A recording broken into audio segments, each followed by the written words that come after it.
แหละคนละคนละ พระสมเด็จวัดใดนี่ปะ สมเด็จบางขุนพรหมวัดระฆังวางได้บ่นี่ครับจัดวางได้บ่ อันแต่ละอันนี่ขายว่าเท่าไหร่นี่ปะ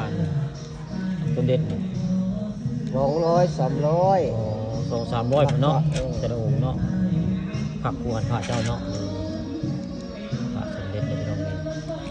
อยู่งานตลาดพระบ้านนาตานะครับได้พระสมเด็จรุ่นนั้นรุ่นนี้มีได้นี่ใครได้อันนี้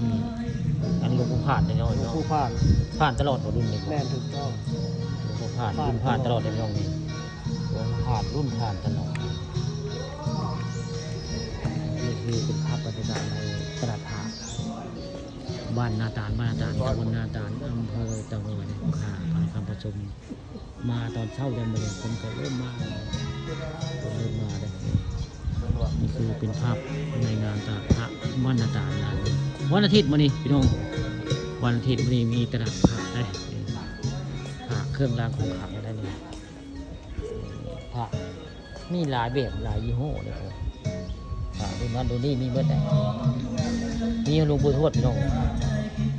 พระกิ่งก็มีได้ไปได้ผ้าเครื่องรางของขลังก็มาเบิ่งมาชมได้พี่น้องนี่คือตลาดพระบ้านนาตาลตำบลนาตาลอำเภอเต่างอยนะ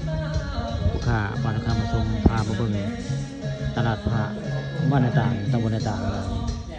มีฮอดพระอีกอย่างตาแดงนี่เลยขายตาแดงก็มีนะขายได้พระมาเบิ่งมาชมได้พี่น้องนี่คือบริเวณตลาดพระบ้านนาตาลตำบลนาตาลอำเภอเต่างอยอันนี้ก็มีได้จานนี้กับพระสมเด็จนี่พระสมเด็จจากราคาในบนเจ้าของเลยอันนี้คือพระอาจารย์เทียนอาจารย์พันธุ์เทียนอาจารย์พันธุ์มีได้ในหมักเครื่องรางของขลังกันมาเบิ่งมาชมได้อยู่บริเวณ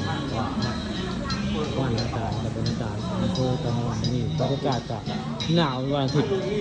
บ้านไม่ดุเป็นนะครับบรรยากาศนาตาลอำเภอตะโงยและก็ถ่ายของท่านผู้ชมภาพงานแต่พระมาให้เบิ่งมาชม